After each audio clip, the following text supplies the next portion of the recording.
Okay, this is David Zierler, Director of the Caltech Heritage Project. It is Wednesday, June 8th, 2022. I'm delighted to be here with Professor J. Morgan Kousser. Morgan, thank you very much for being with me today. It's great to see you. Indeed. Morgan, to start, would you please tell me your title and affiliation here at Caltech? I'm Professor of History and Social Science Emeritus. Morgan, when did you go Emeritus? July 1, 2020. And what have you been working on since then? I have been completely absorbed in voting rights cases as an expert witness. I did a case. I'm not sure whether it was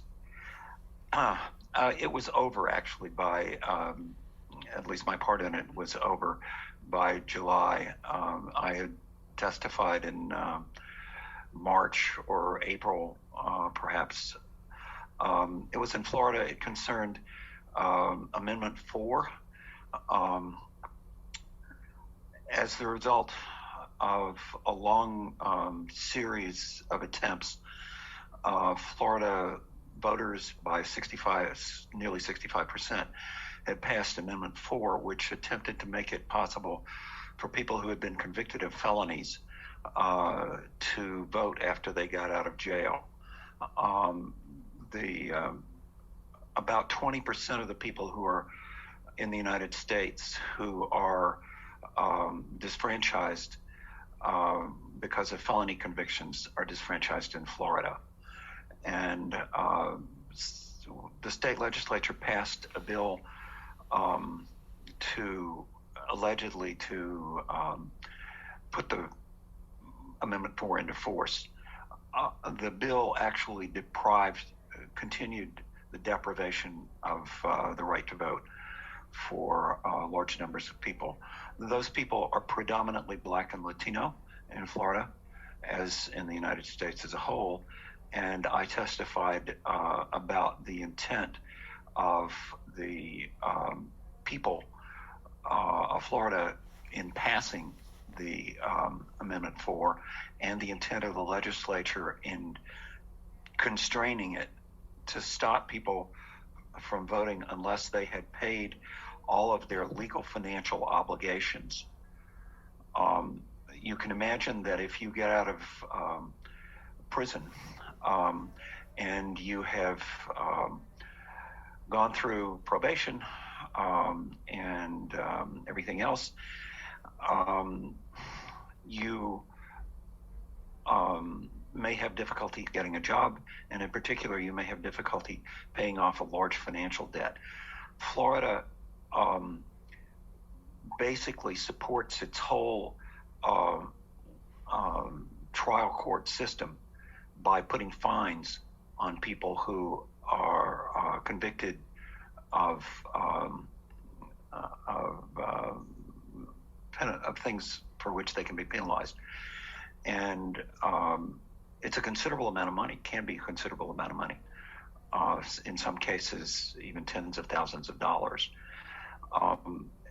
At one point, for example, there was included in the bill, SB 7066, something which you were required by your probation officer to take a drug test.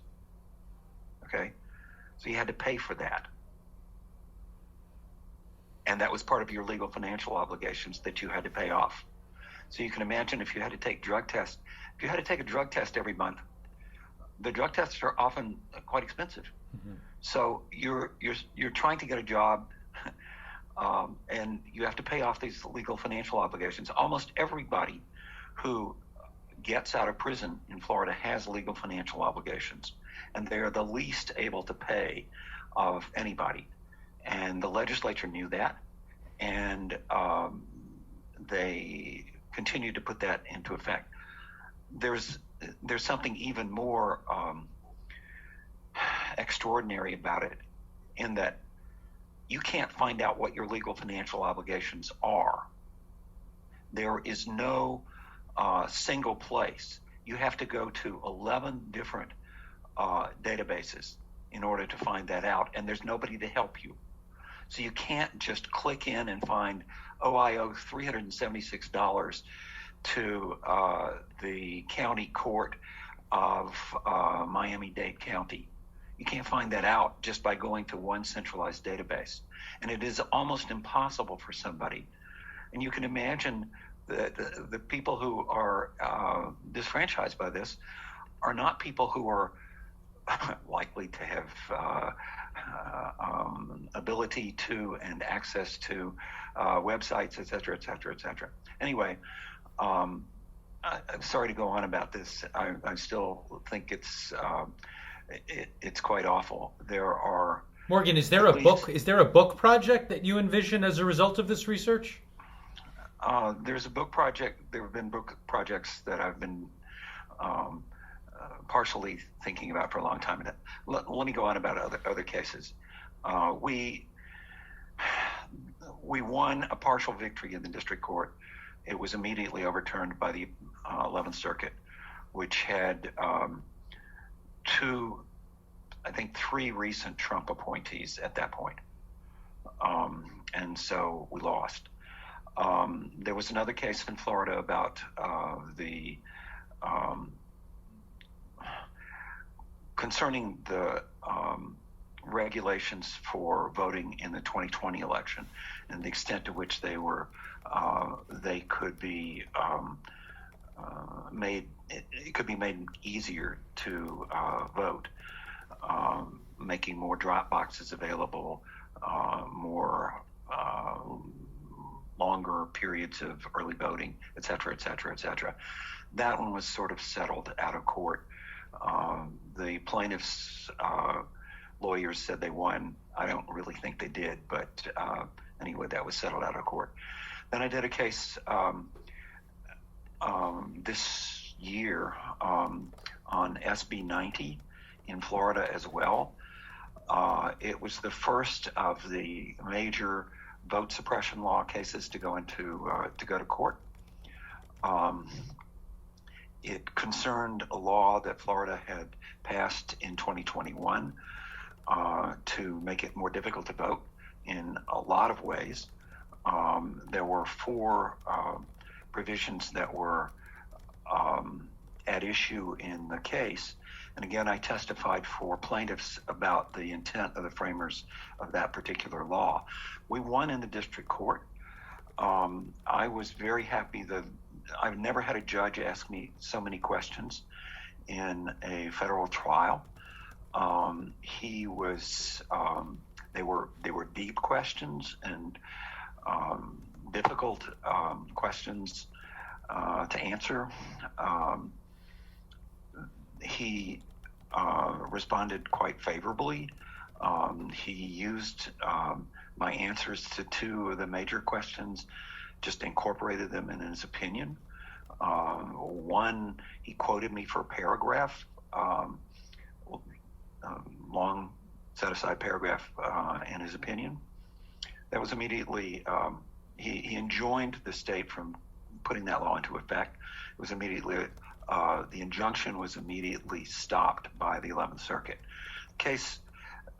The appeal on substantive matters in that case has not been heard yet. So it's conceivable that the 11th Circuit or the U.S. Supreme Court will sustain the district court opinion, which is 288 pages long. It is very detailed. I was very happy with what I had done in the case and the way that the judge responded to it. It's difficult to win these cases right now. There was a third case that has not gone to trial yet. It's the vote suppression law in Texas called SB 1. I testified there for, or I wrote 128-page single-spaced paper on that case for NAACP Legal Defense Fund.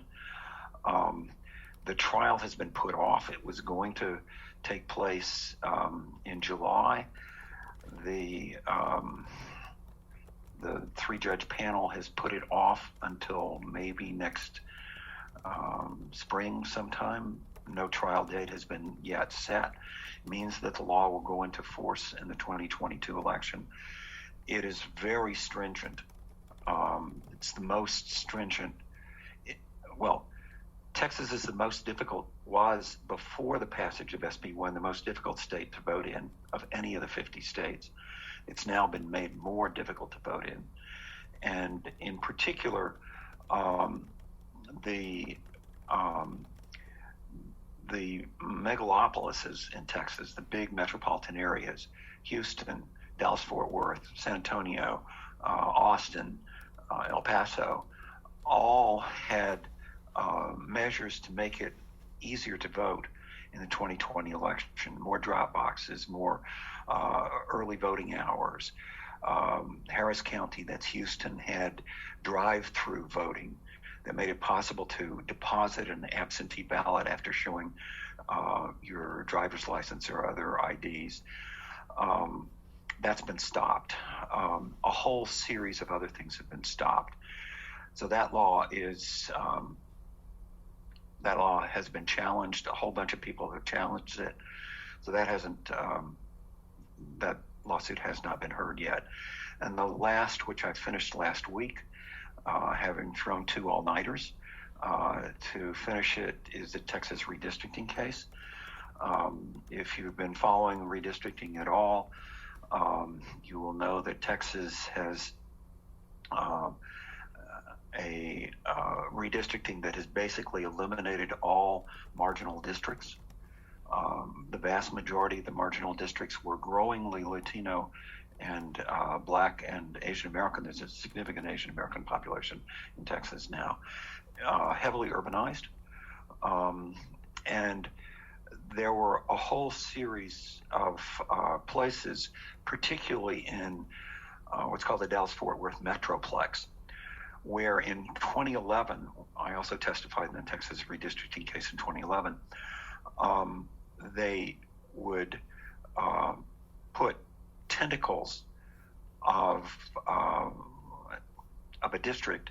They would project a tentacle into the Dallas-Fort Worth Metroplex, grab out some Blacks or Latinos or both, and then attach them to a large number of suburban and ex-urban and small town and rural people, so that their vote was diluted, so that they couldn't carry that district. They did it in congressional districts, in 3 big congressional districts in 2011. The trouble was that the suburban areas immediately adjacent to DFW have become more liberal, more Blacks and Hispanics particularly moving into them, and the districts became much closer.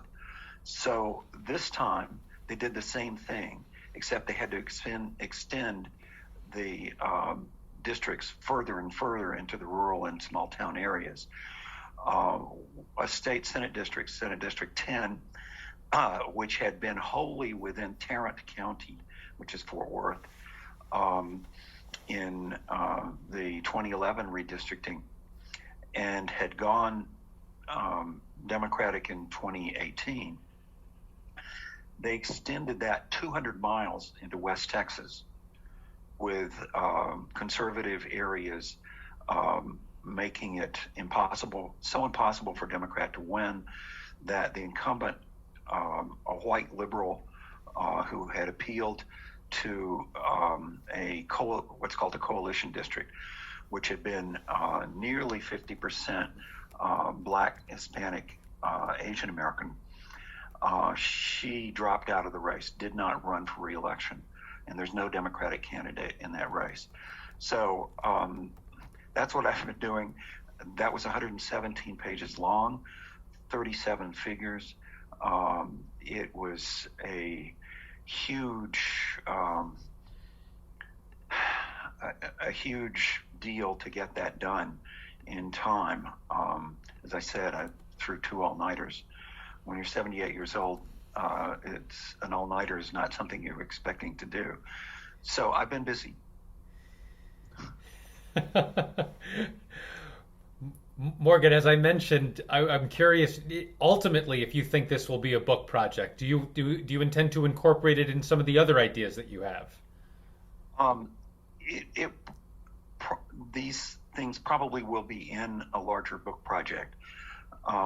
One of the things that I was hoping to do in my retirement, before all these, before it became just absolutely crucial, so that I had to put aside everything else, was a book project to do a relatively popular book on the history of voting and restrictions on voting in U.S. history. So start with the beginning and go up to the present and make it relatively short and relatively popular, but still contain more information about things than people generally get.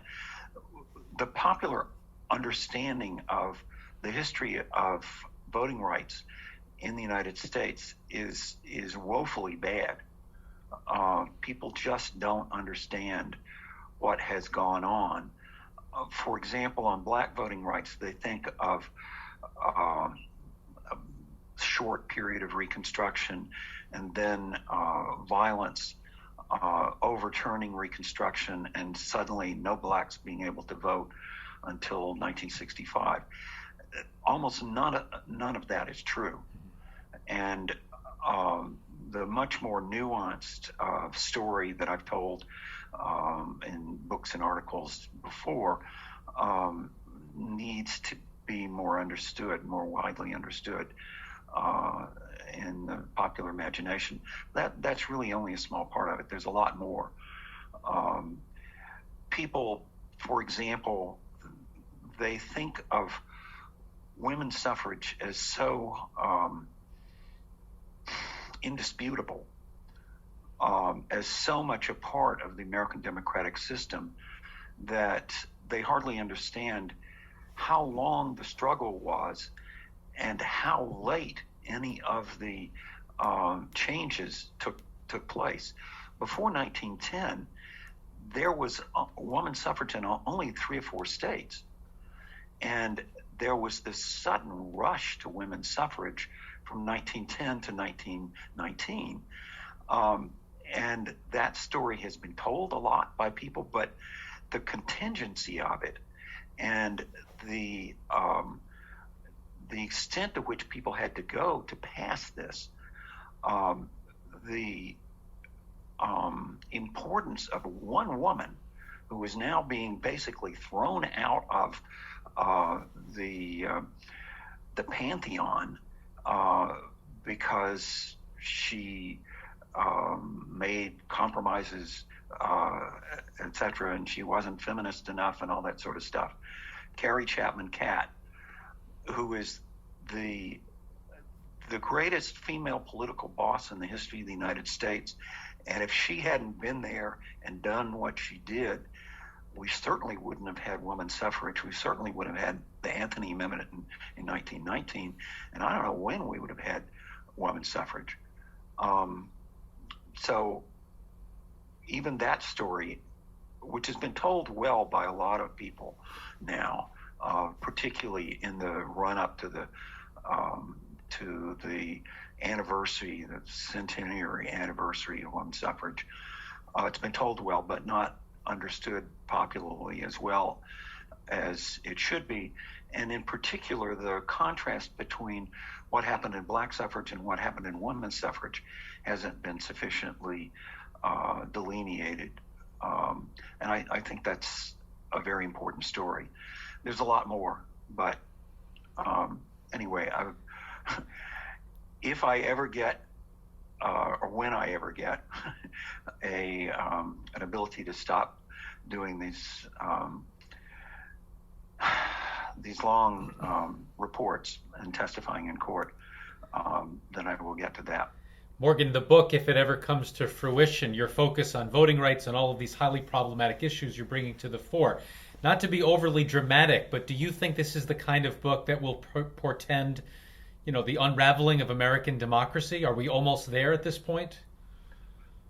we are a lot closer than I feared. I mean, the Supreme Court is going to hear an appeal in a case from Alabama, a redistricting case from Alabama, which has already been decided on the district court level, but the appeal came to the U.S. Supreme Court, and the Supreme Court stayed the injunction, so it will be heard in the fall. There is a possibility, one of the things that the state of Alabama is contending in that case is that there is no private right of action under the Voting Rights Act. So if that were to be accepted by the Supreme Court, it would mean that the ACLU, the NAACP, NAACP Legal Defense Fund, MALDEF, et cetera, could not bring cases under the Voting Rights Act. Only the government could bring cases under the Voting Rights Act. That would be a complete disaster, because even a very favorable government like the Biden administration does not have the ability to bring voting rights cases wherever in all the cases that potentially come up. There are a lot more things that are at issue. The Supreme Court has been pushing towards a view that you can draw a district, you can draw the lines of a district for any reason that you want to protect incumbents, to protect the Republican Party, to protect farmers, to follow a river, to not to break county lines, to keep precincts intact and all that stuff, but not to protect minorities. And it's been pushing farther and farther towards that, making it virtually impossible to draw lines that would make it possible for minorities or minority favored candidates to win.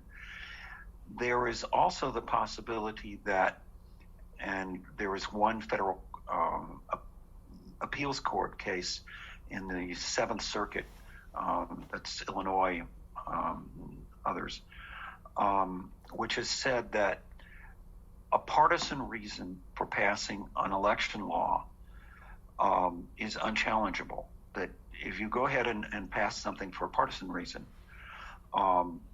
that's sufficient to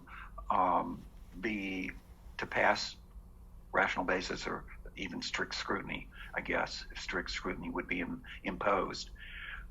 Sorry, these are terms of art. Mm-hmm.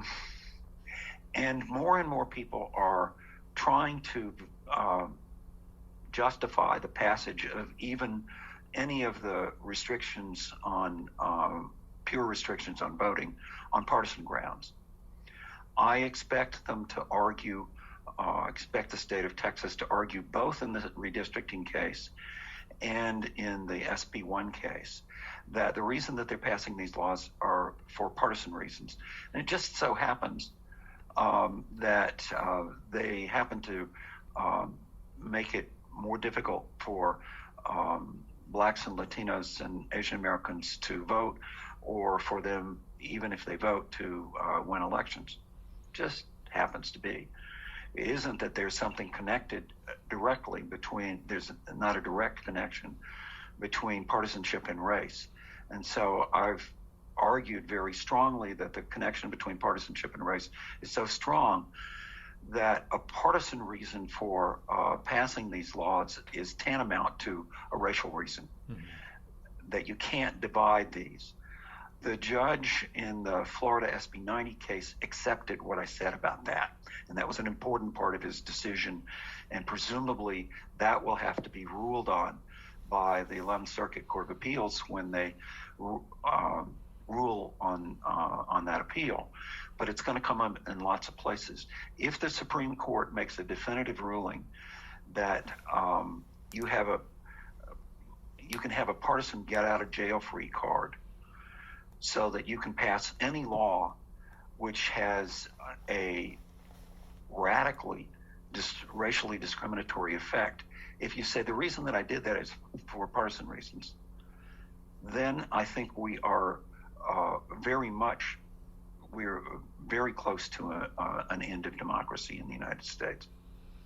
Well, Morgan, let's engage on a much happier topic, the one that brings us together today, and that is the origins of HSS at Caltech. I just want to state for researchers that there is a epic, phenomenally good oral history that you did with Heidi Aspaturian that was published last year in 11 sessions, and researchers should consult that for a full biographic understanding of your life and career.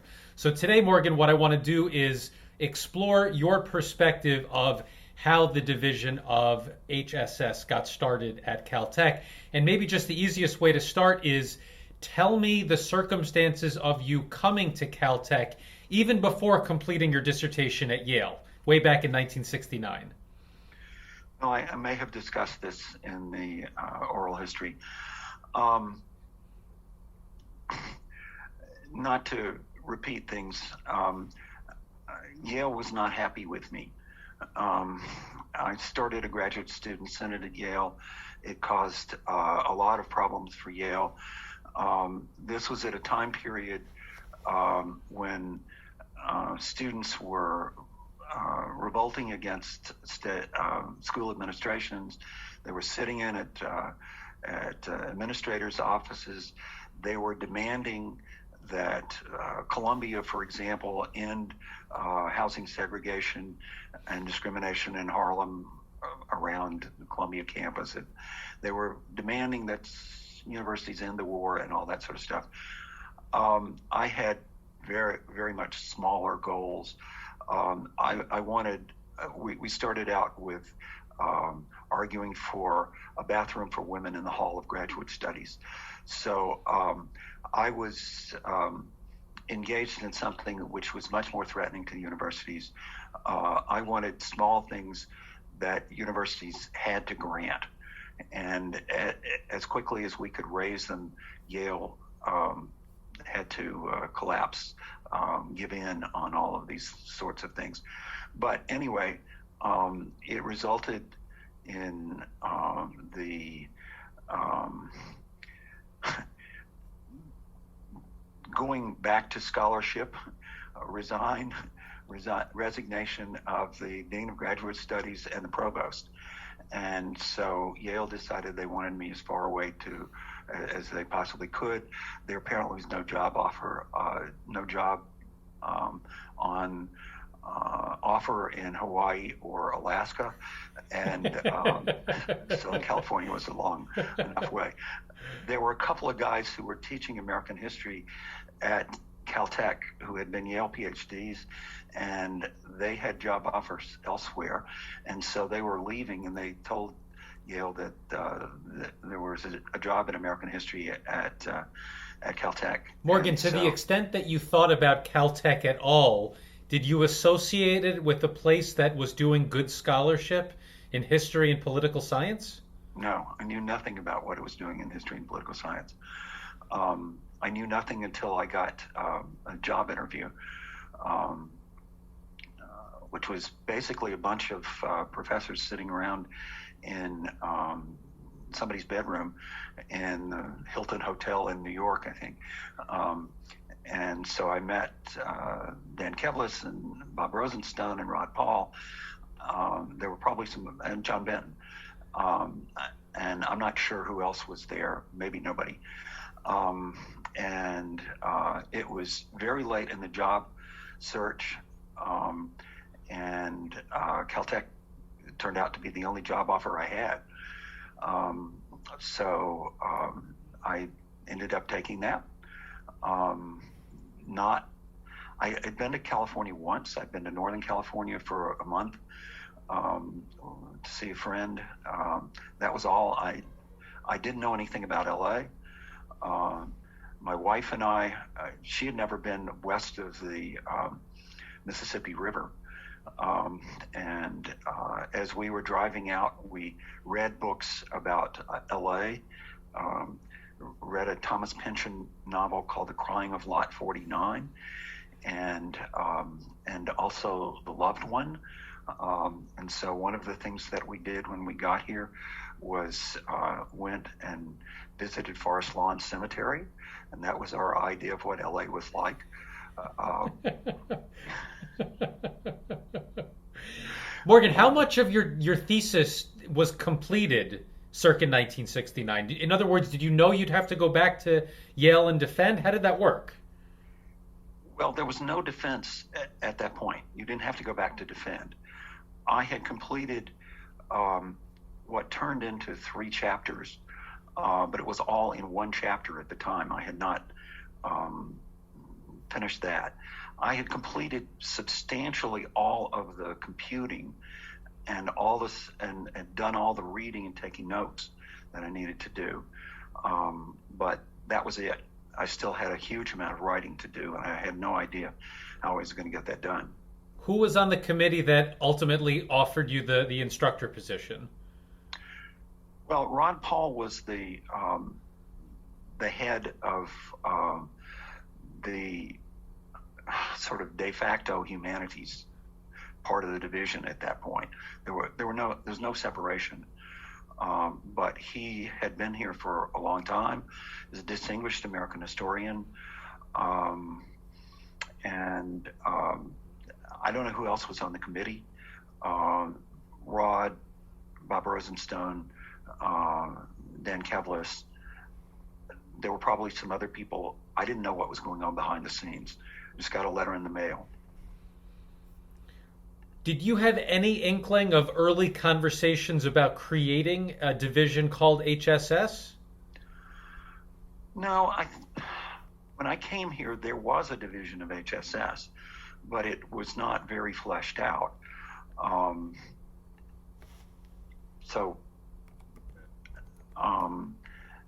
Hallett Smith was chair and had been chair for a long time, I learned.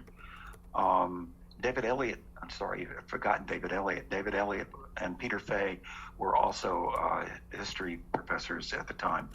I don't think I met them until I came out here. So I don't know what if anything, they had to do with choosing me. Probably just saying, okay, yeah.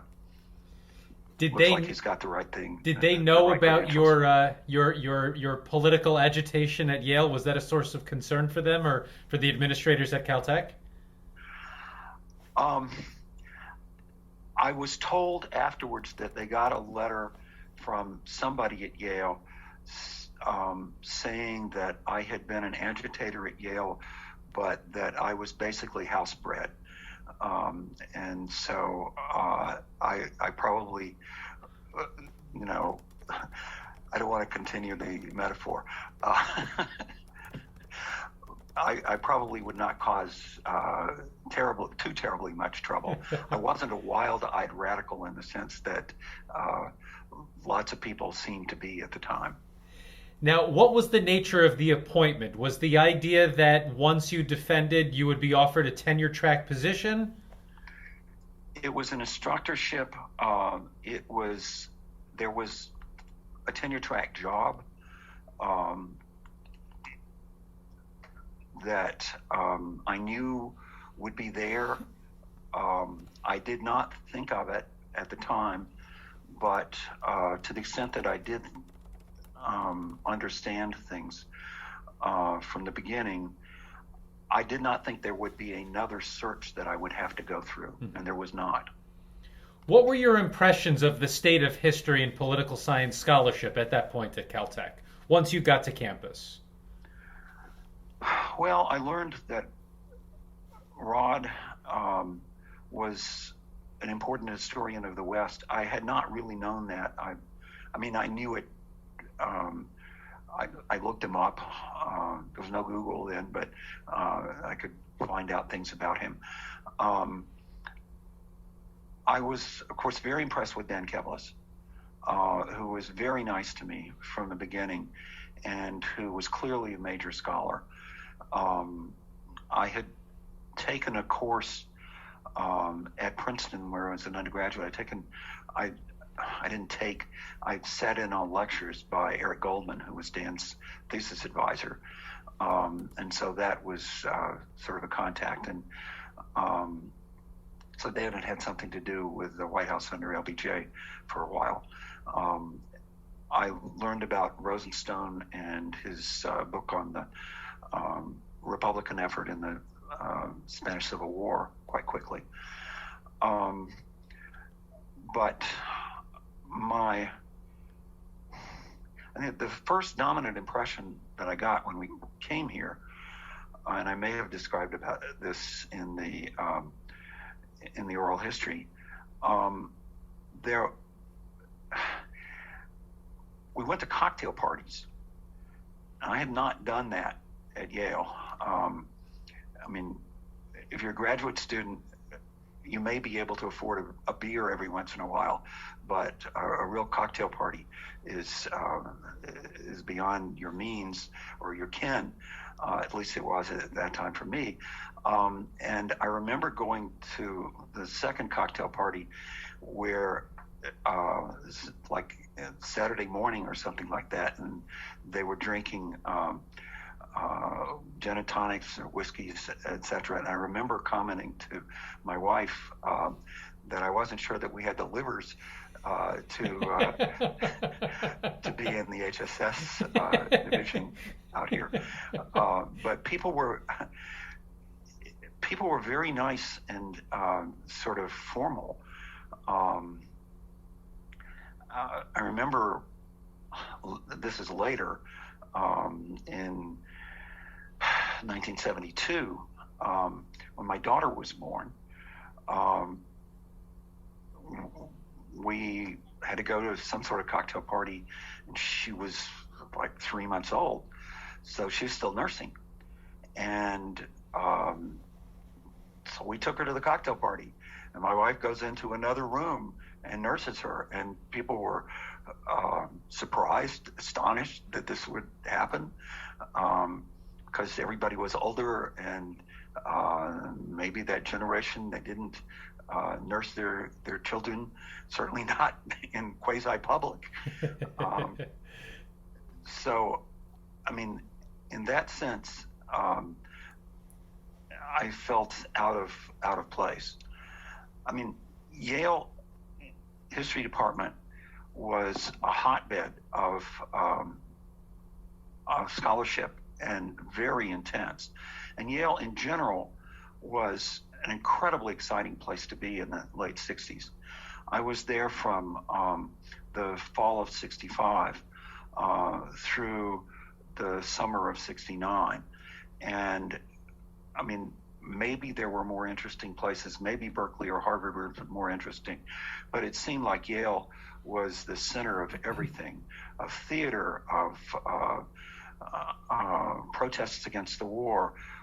Bill Coffin, William Sloane Coffin, was the chaplain then. Mm-hmm.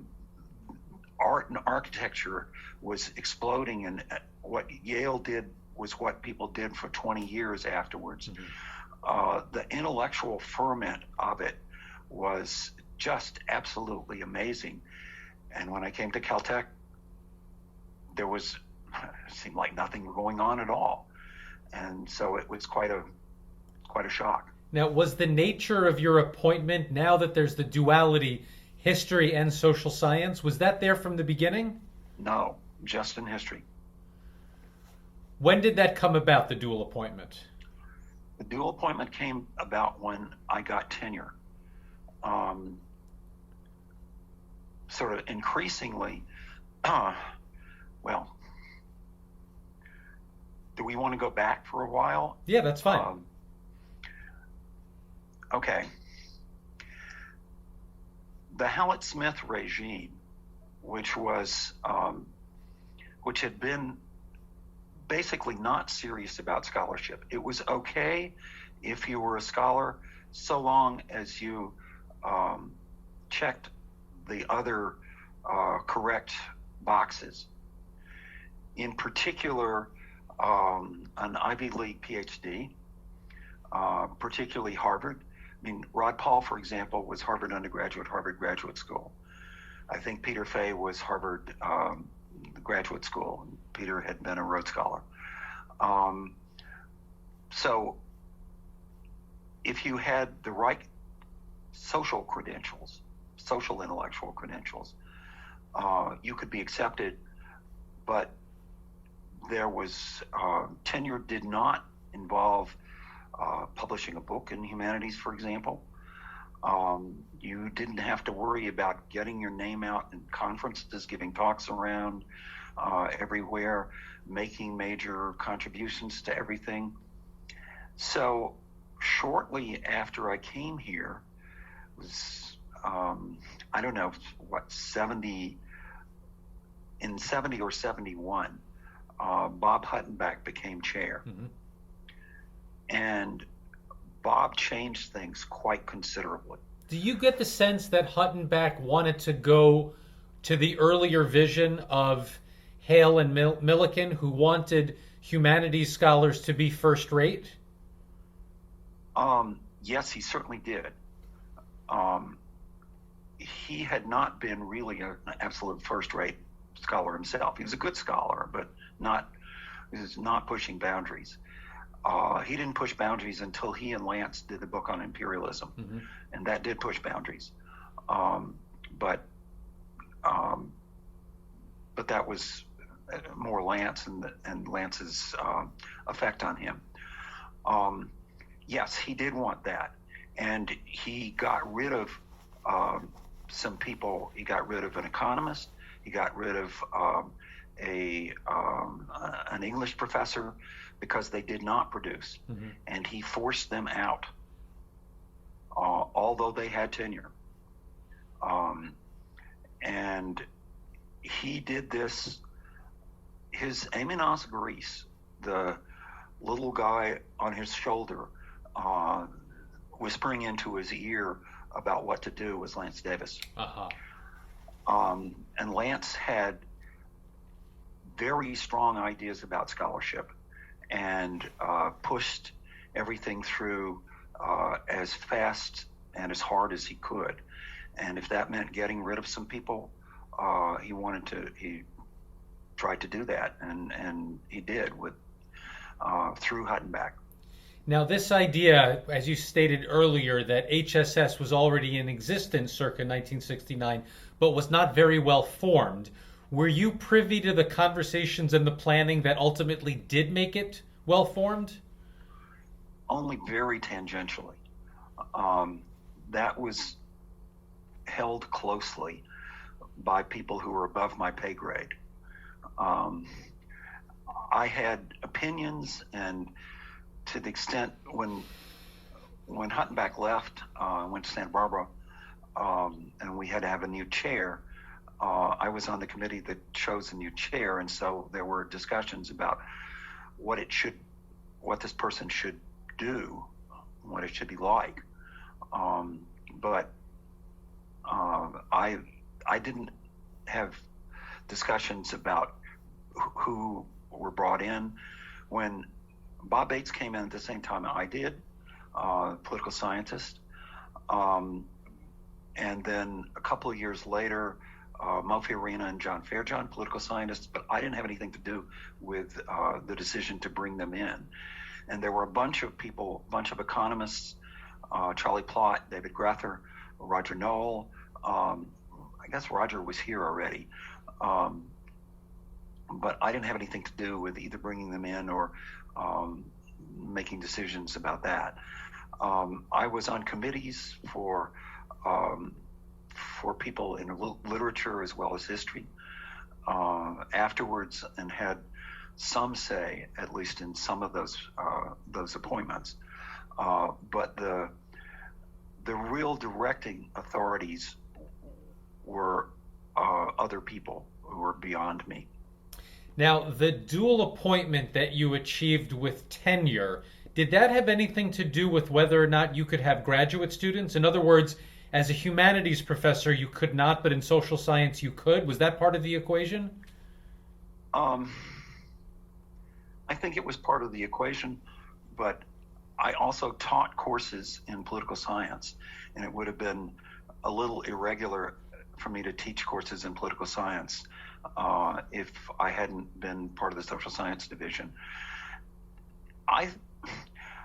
My impression, stand back, let me stand back from my position of having an effect on the actual decisions. As I understood what was going on in the development of the division after Huttenbach became chair,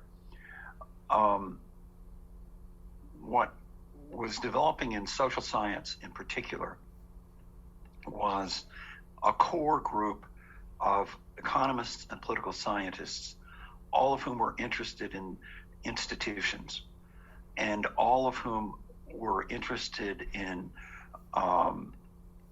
some political science and economics theory and some econometric methods. They could talk to each other, and they had similar sorts of concerns. The position of people who were interested in doing quantitative history, economic history, and quantitative political history, and I was in the quantitative political history part of it, was to be interior to that core and to reach out to the humanities side of the division and to bridge that core in social science with humanists. So the development at the early development, and the thing that differentiated Caltech, particularly in social science, was that the political scientists were much more theoretical, much more interested in game theory, for example, much more tooled up in econometrics than political scientists in other places.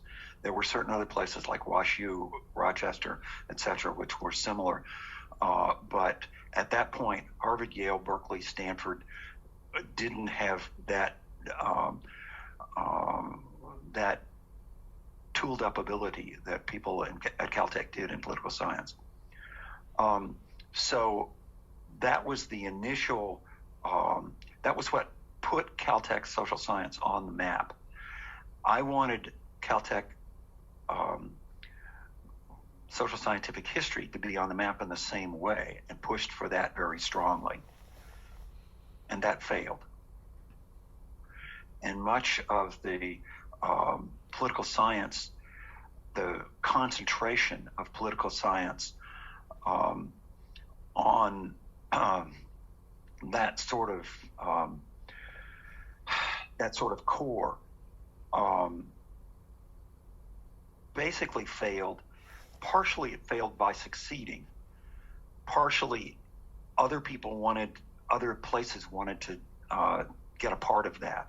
And so Duke grabbed Bob Bates, who partially left because he thought he was underappreciated at Caltech.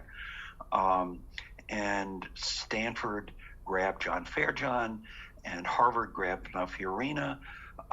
And there were a couple of three other people who were younger, who had come during the time that Fairjohn and Fiorina, Bates were sort of the top of the game at Caltech. They left and went to other places, WashU, University of Michigan, I think. So Caltech was no longer singular, or almost singular, and the core dissolved eventually. So that was my understanding about what made Caltech special and different. And I wanted social science to be part of that, and I wanted a social scientific history group at Caltech to sort of duplicate what the political science and economics group had done in changing the way that history was done. and I tried very hard to get that to happen. It didn't. Do you have any insight as to why humanities scholars did not have graduate students, but social scientists did? Um, well, I think social science training during that period of time was narrower, or at least potentially narrower. There were some places where, if you were in political science, for example, you had to take courses in international politics. You had to take there. You didn't really have to take very much in the way of quantitative methods or econometrics, but you had to take courses in political philosophy, etc. But that was not absolutely required. So you could get by as a political scientist without knowing anything about humankind or United Nations organizations or whatever. And in economics, similarly, you could get by without taking any macroeconomics or very serious macroeconomics and getting a PhD. In history or literature, that had not been true. You had to have a considerable amount of breadth. For example, I had to take a minor in graduate school in English history, and that stuff was simply not available. The same thing would be true in literature. You couldn't get the breadth that you would have had to have for a traditional degree in literature, English, modern languages, whatever.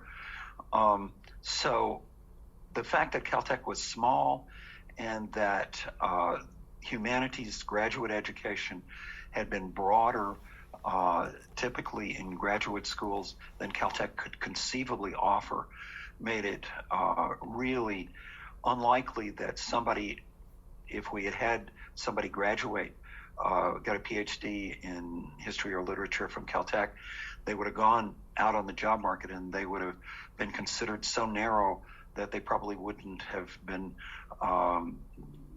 able to get any sort of jobs. That was my understanding of things. From the initial idea that HSS was not well formed, what was your sense of the timing? Even if you were not part of those conversations, when did HSS feel like it was well formed for you? I think by 74, 75, which is the time that I was being considered for tenure and then got tenure. I think things had become pretty well formed.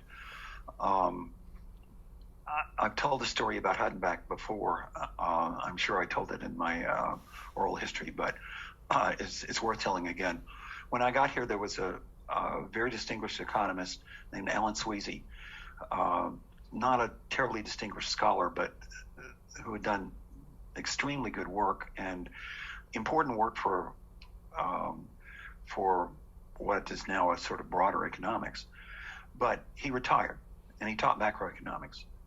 And Huttenbach went to the provost and said, Alan Sweezy is retiring. I have to get a line to hire a macroeconomist. And we would advertise the job, and the economists would think so poorly of any of the macroeconomists that they would hire a microeconomist. So at the end of so we managed to get the microeconomist hired. At the beginning of next year, Bob would go to Alan and he would say, I tried to hire a macroeconomist. I couldn't. Will you please come back and teach for one more year? And Alan would say yes. And Bob would go to the provost again and he would say, Alan Sweezy's retiring. We have to have a macroeconomist. Please give me another line. They would advertise the job. Person would come in.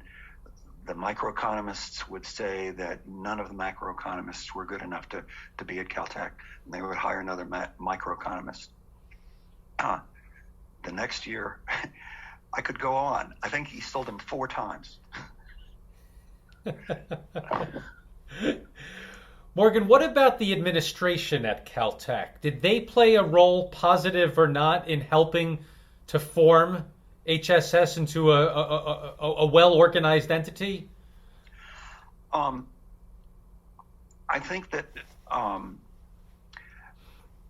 they understood that it was a bizarre thing for Caltech to have this hothouse environment for science where people were moving heaven and earth to revolutionize physics and biology and chemistry, and everybody was going around, flying to conferences, doing large numbers of papers, getting in line for Nobel Prizes and all that sort of stuff.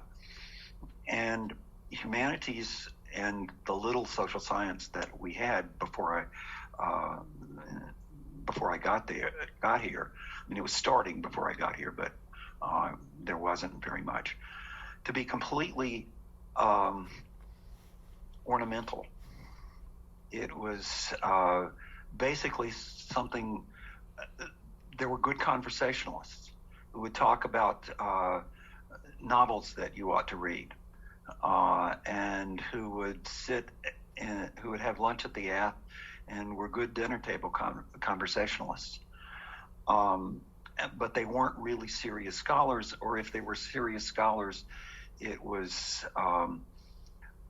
they were serious scholars, but not sort of frenetically serious scholars. If you understand what that potentially means. Mm-hmm. I think it was just anomalous, and I think they must have stepped in. The administration must have stepped in and decided that the person, Hallett Smith, would surely retire from being chair. He'd been chair since 46 or something. He was chair for 23 years, approximately. That Hallett Smith would retire as chair. So the question was who would come in and what they would want to do. And they chose Huttenbach. And Huttenbach clearly had a quite different division in mind. So they must have, just purely by implication, they must have agreed with a vision that the HSS division would do more. And they went along with what he wanted to do about expanding the division. So I have no direct evidence at all about what the administration did to help build the division, but I saw the consequences of that, and they went along with it quite well, and I think we're happy and proud of it. Were the social scientists at that time comfortable with the idea that they were doing real science, that it wasn't any different from the so-called quote-unquote hard sciences at Caltech? They certainly became that way, sort of militantly. And so I've heard Charlie Plott talk about this, so I know firsthand. Indeed, exactly so. And that is exactly the person that I would think of. Charlie really said, we're just as much scientists as the hard scientists, and don't dare say that we're not. And I was interested, I knew that we didn't have the sort of mathematical theory that you would have to have in physics. But to the extent that you say, okay, I have a hypothesis. Here's why the evidence that I'm going to examine is relevant. Here is the logical connection between the evidence and the propositions. And here is why I think this proposition is more likely than its converse or certain other propositions that could attempt to explain the same phenomenon. To the extent that that was what doing science was, then I made the same claims as other people. I couldn't do experiments. I was stuck with the data that I was given, or that I could turn into something that was quantifiable and could be used to test hypotheses. But to the extent that I was doing that, I was doing empirical science. Do you think that trend was unique at Caltech, that just by virtue of what Caltech represented, that the social scientists needed to be more assertive in that realm than they would have at peer institutions? No, I don't. I think that it was very much the case that economics, since the Second World War, had been increasingly quantitative, increasingly actually patterning itself on physics, with a mathematical background underpinning propositions, theorems, tests drawn from those propositions and theorems. I think that had been the case in economics from starting in the 30s, but really blossoming in the late 40s. So Samuelson comes along. People who are doing game theory in social science come along, even if they started out in mathematics or used the tools of von Neumann. You get von Neumann and Morgenstern, okay? Von Neumann's a mathematician, Morgenstern's an economist. So they come out with a synthesis in the late 40s, early 50s, and economists adopted that. Political scientists wanted to do the same thing, and so pushed very hard in the same direction, and Caltech did pick that up quite quickly. That was not so true in history, but it was true in economic history. And to the extent that economic history bled over into history, and it did by the time that I was getting my graduate degree, it was something that was coming to be in history as well. And those are at other institutions as well as at Caltech. Would you say that the uniqueness of HSS in the early years led to what we might call a Caltech school of social science, a unique way of approaching these issues? I think it did. It was institutionalist. It was concerned with institutional rules. It was social scientific, which meant that it was concerned with the way that people and institutions interact. And it was clearly mathematically based and much more theoretical than the political science, at least, in other places in general. So there was a distinct school, and it was distinctly different from what was going on in virtually every place else. Morgan, to historicize the trend, so nowadays, as you well know on campus, it's perfectly normal and celebrated for a behavioral economist to work with the neuroscientists. Right. Was that cross-pollination there from the beginning, or that's a later development? That's a later development. When does that start?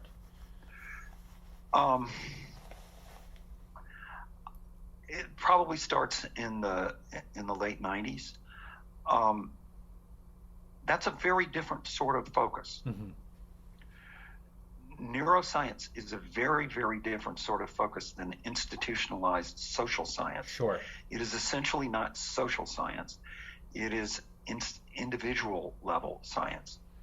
And to the extent that they're concerned with institutions, it's much more tangential and much less central to what they are interested in than what the social scientists are interested in. The kind of core social science that we've just been talking about doesn't have the connections with other divisions and other parts of science that neuroscience has.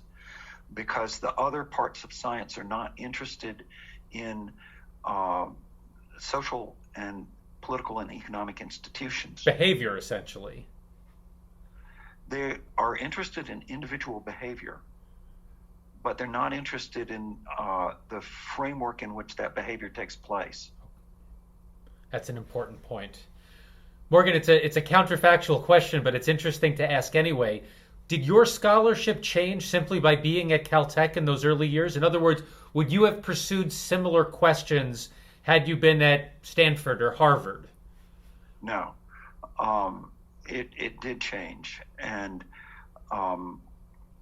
it changed in two ways. One, I was fairly well trained for the time in political science statistics. There was a little of it at Yale, and I took a summer program at Michigan, which people all over the country took because it was a quantitative social science program, but there weren't enough places that did quantitative social science and political science that graduate students typically learned this in their home institutions. They had to go to one. So they went to the University of Michigan. But I dropped calculus after one awful semester as an undergraduate in sort of grubby engineering calculus, which I hated. And I knew that I needed, if I was to understand anything deep about econometrics, I needed to do a calculus course. So I read calculus on my own with the help of David Grether. I would come in and say, I'm having trouble with this problem. David, will you help me? And David always patiently explained to me what I didn't understand. I also went through linear algebra again with David, and then through a couple of statistics books. And then I took his econometrics graduate course, for a year. So it took me a long time, several years. But by that point, I was as tooled up as sort of the average economic historian who was getting out of a major economic history program at Harvard or Chicago or Rochester or someplace.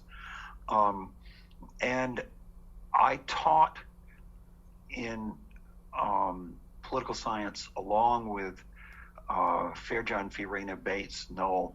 There was one year in which we did the introductory political science course in the graduate program, and we all taught it. So there were 4 people who taught it, and Roger was there part of the time, and Charlie would drop in from time to time, and there were only 4 graduate students.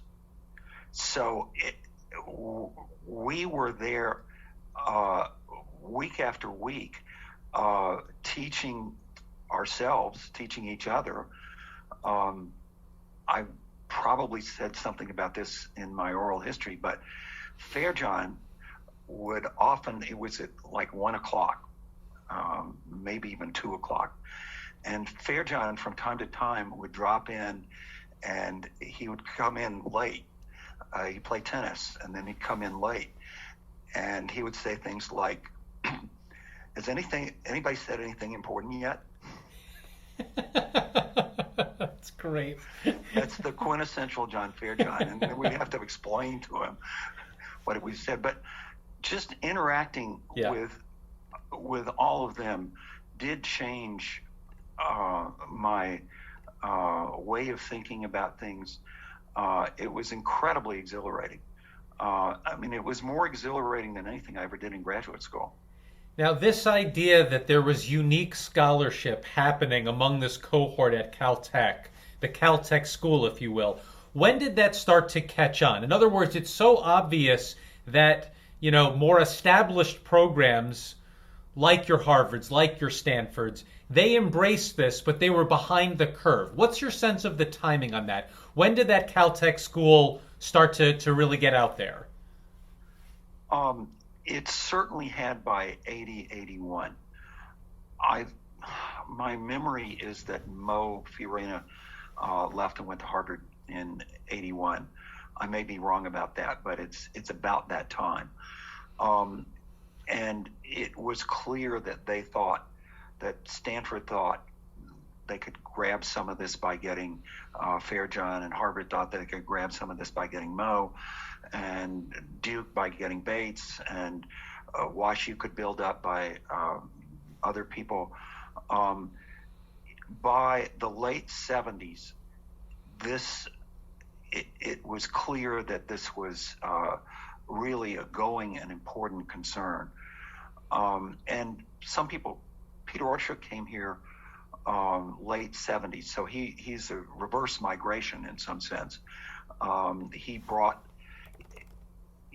more, came from Rochester, where he'd worked with Bill Riker. He brought more of what Caltech had been doing to Caltech and centralized us more and did not leave.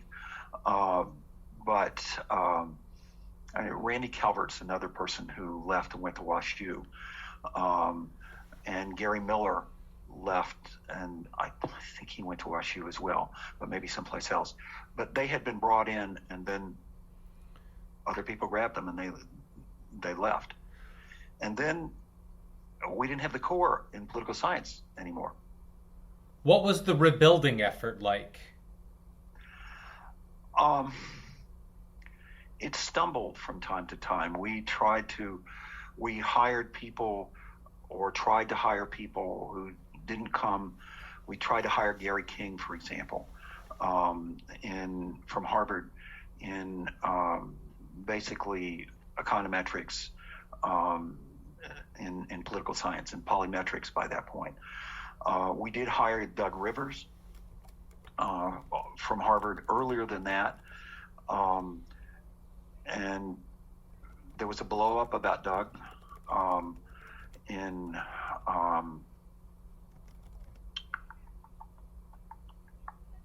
the 80s, late 80s, I think maybe 87. He did not get tenure. He left and went to UCLA and then to Stanford, where he still is. I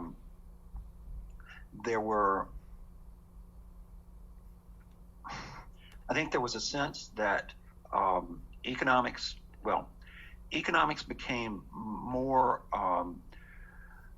theoretical and less empirical.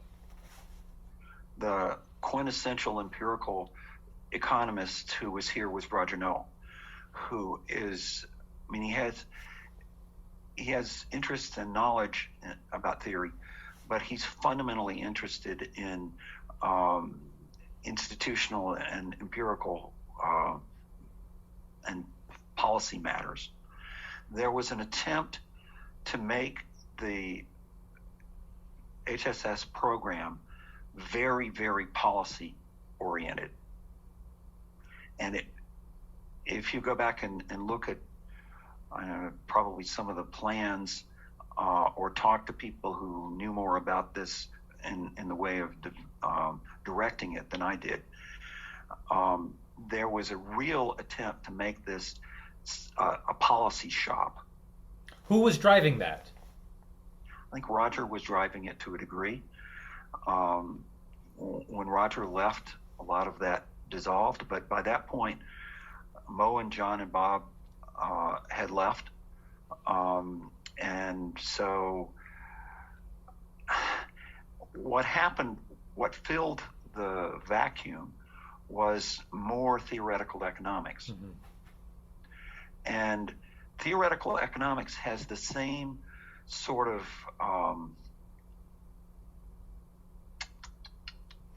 romantic appeal as theoretical physics. Mm-hmm. They don't have to get their hands messy. Yeah. They don't have to worry about the world.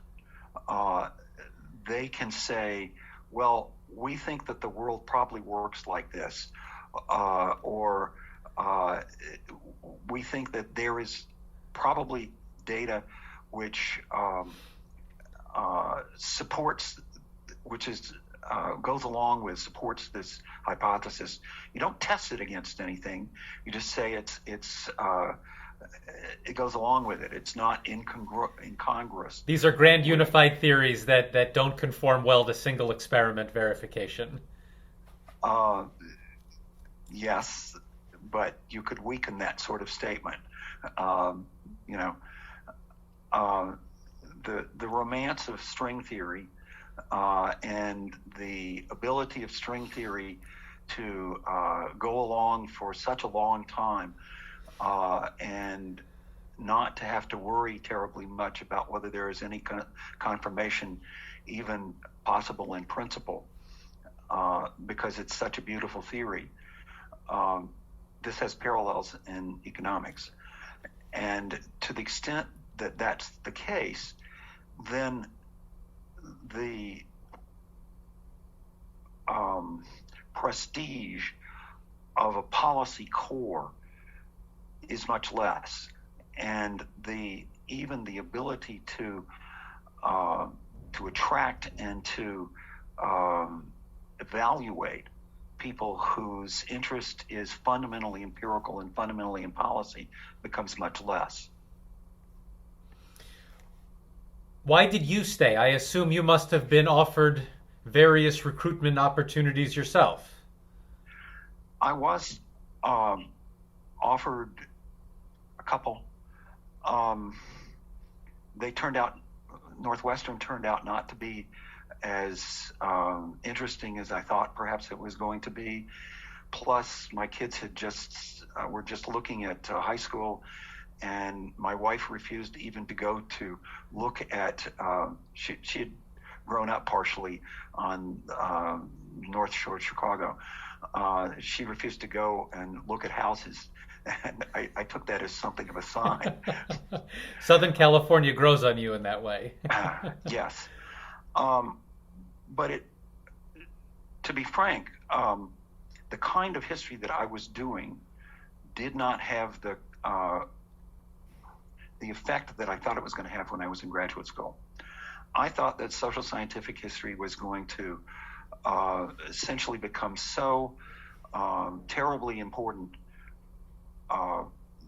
as a way of doing history that it was going to sweep other less scientific ways of doing history off the board. It didn't. And in particular, in the mid-'80s,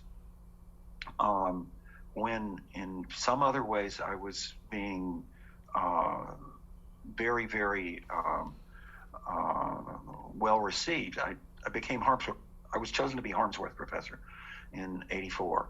So I was Harmsworth Professor '84, '85. It's the most prestigious visiting professorship in the English-speaking world. So I thought that that would probably lead to other stuff. It didn't. And one of the reasons it didn't is that humanities caught the French flu. Deconstruction, the idea that there is no reality, that it's all imposed, that there are no facts, that if you say facts, you put it always in quotation marks, that the focus of doing history should not be power and deprivation, but should be celebration and sort of feeling of good faith, or to the extent that it was, it was deconstruction or post-structural. It should study discrimination and deprivation and the ways that people in the establishment wield power. That should be studied by thinking about their ideas or their culture and not by looking at their institutions.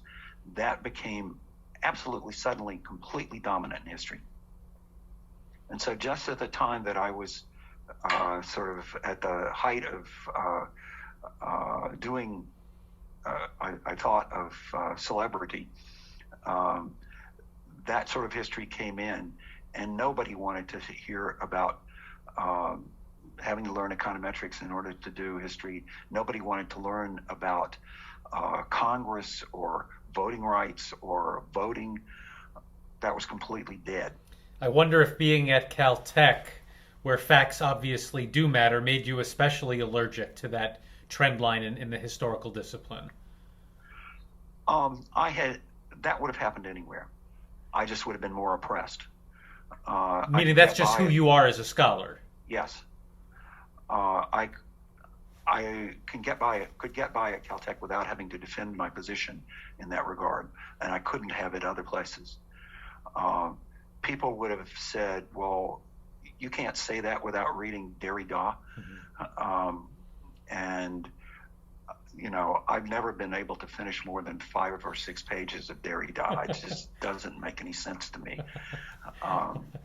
And I think that the people who were most important in deconstruction were sort of fleeing their Nazi pasts. It's true of Paul Deman, for example. Right. If there are no facts, then there are no facts that I have to fess up to. Morgan, when did HSS recover from the brain drain in the 1980s? Or is that still in process, if you would say so frankly? Well, it rebuilt in a different way, and it rebuilt in a way that didn't include me, mm-hmm. Despite all my efforts.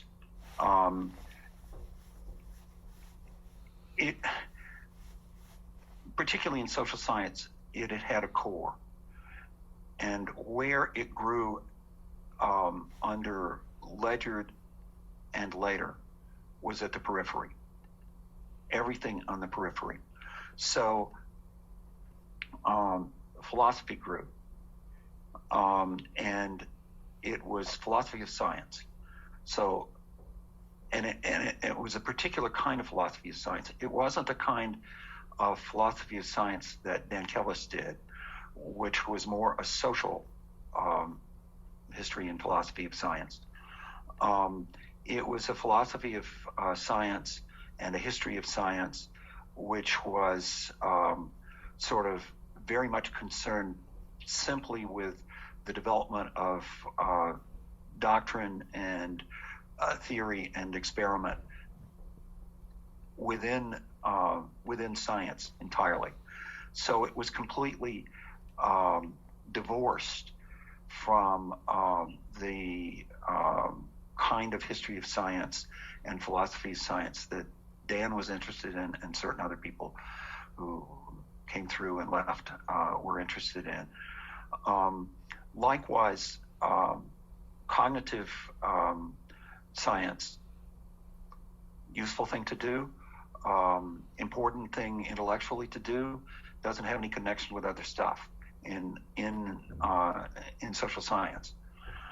It has a lot of connection with biology, but not so much with the other social sciences. And so the social science program, the graduate program, basically divided into two. And the stuff that the cognitive scientists were doing was different. The courses that they were taking were different. The way that they wrote about things was different. The standards of academic production was different. The interests in experiments were of a different kind. They weren't interested in testing institutional rules. They were interested in testing parts of the brain that something happens in. So they grew on the side of things. In humanities, not only did philosophy and history of science grow away from the rest of humanities, then the sort of performative arts grew, and that grew towards other parts of science and away from the rest of the humanities. So the division has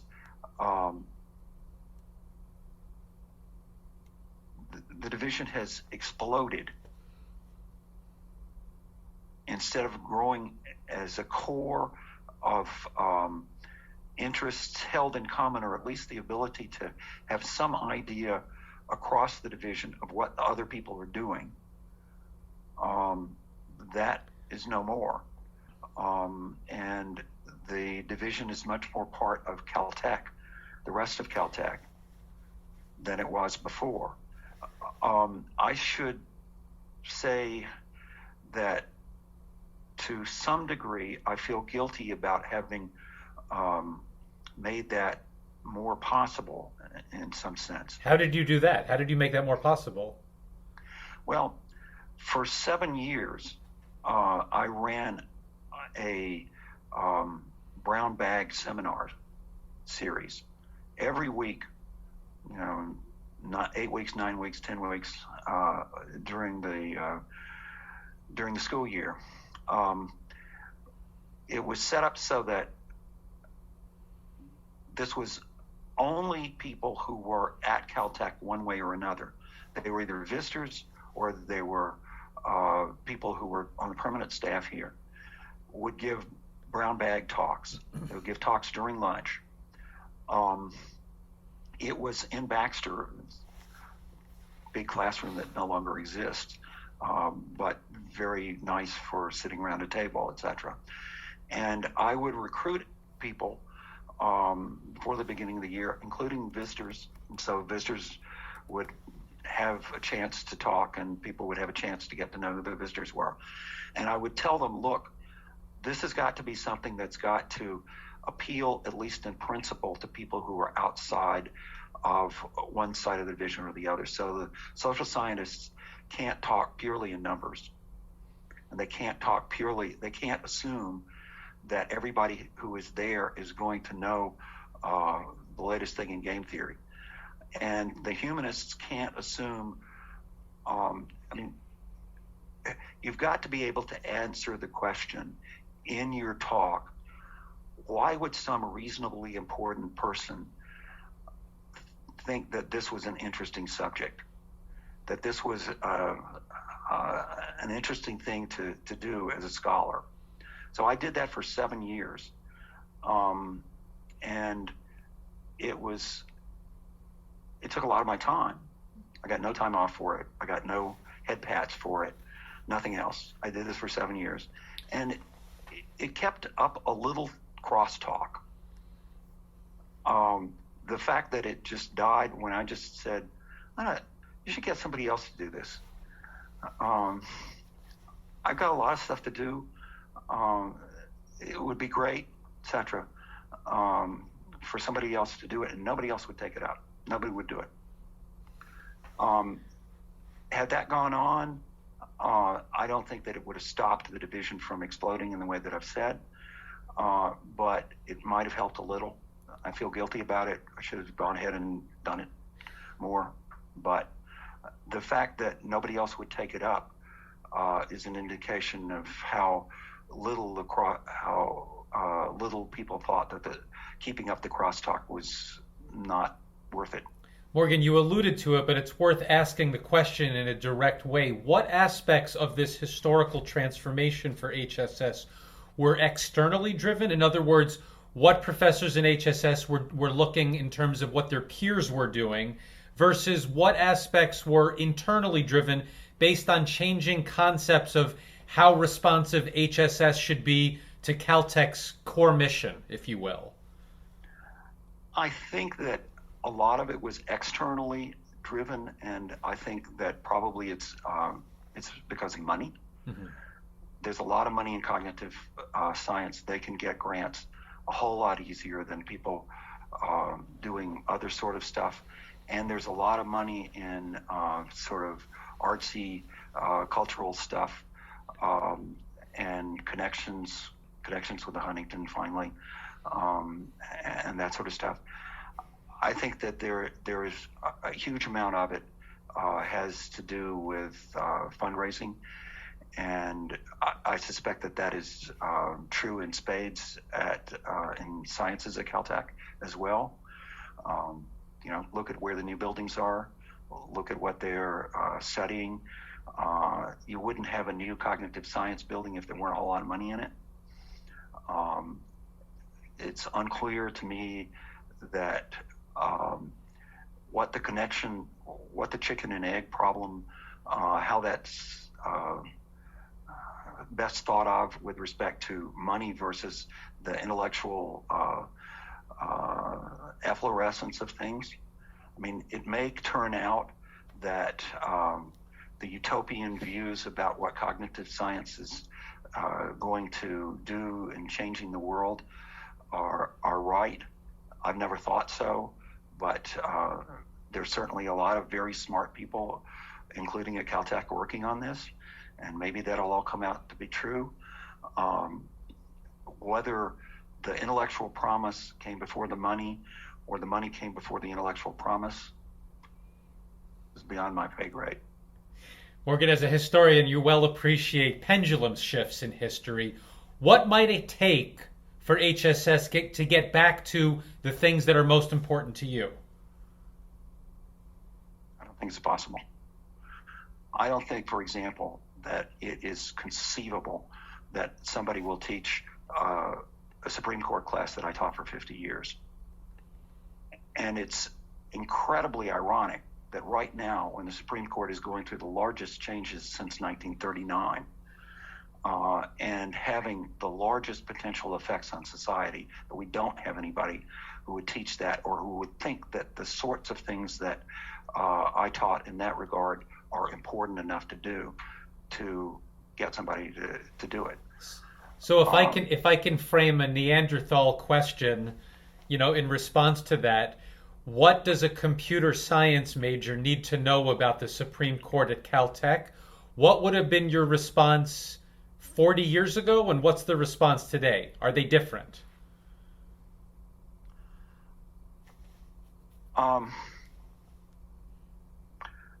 As a computer scientist, you're going to be working in an institutional environment in which the institutional constraints are partially going to be legal constraints.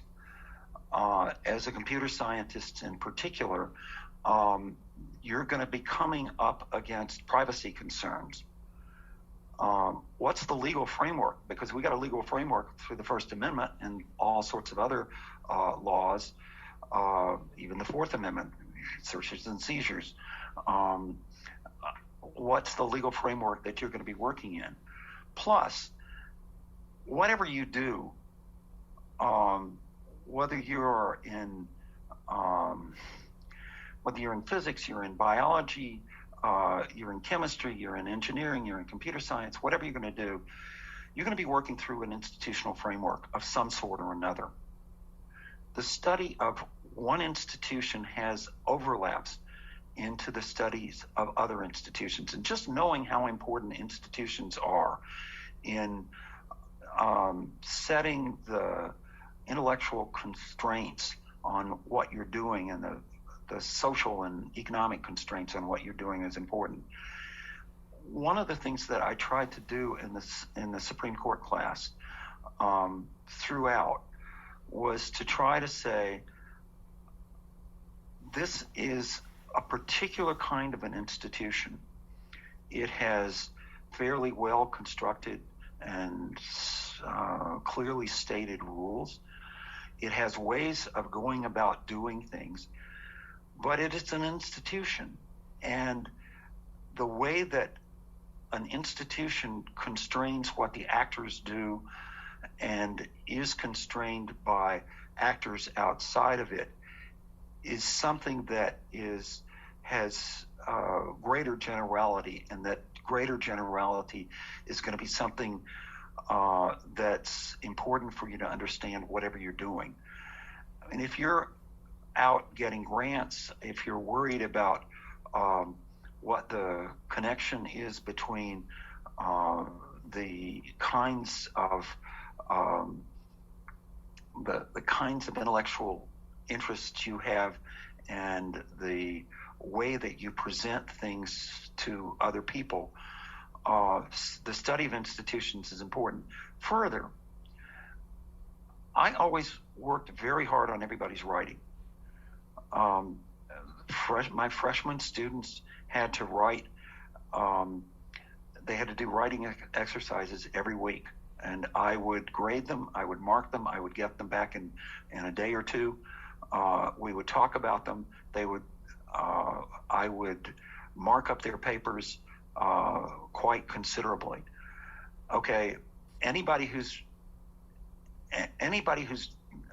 engaging in an intellectual pursuit these days has to have enough ability to write and to persuade. They also had to give talks. In all of my classes, they had to give talks. So they had to give 2 talks in every quarter, both in the freshman humanities course and in the Supreme Court class. They had to get up and talk about things. And they had to talk about things that they weren't perhaps as comfortable with as they would have been in science. No excuses. You still got to do it. These are transferable skills. Morgan, last question. It may or may not be a happy one. These trends that you are bemoaning at Caltech, how unique are they to Caltech, and how much are they just an observation on what's happening across the board in the discipline? Well, I think it's probably not unique to Caltech, but I think Caltech, in some sense, had a unique role, or was a unique environment in which those trends could have been counteracted. And I think it's unfortunate that that's not so. What can be done to change it?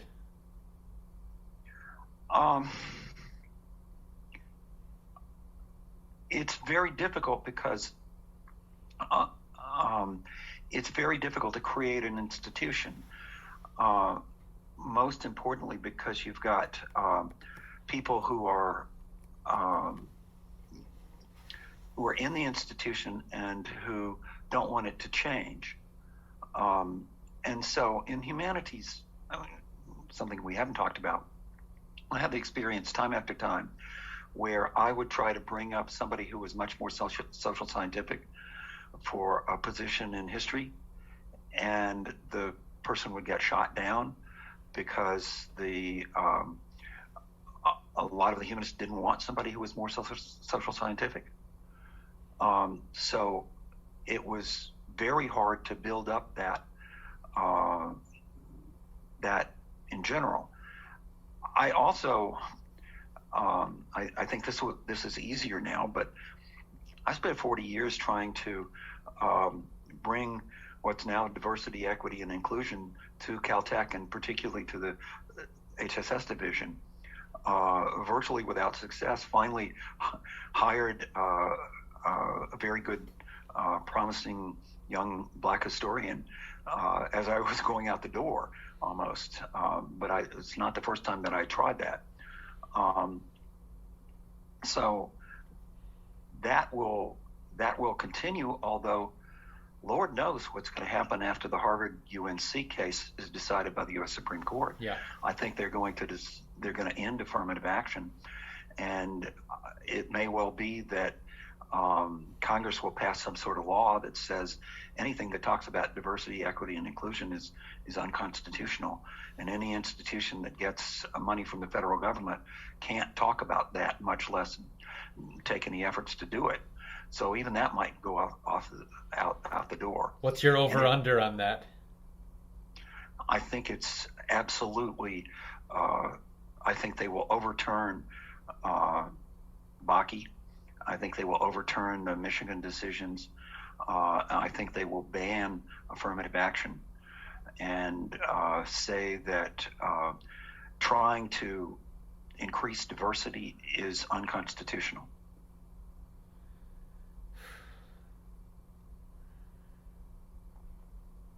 I'm kind of speechless.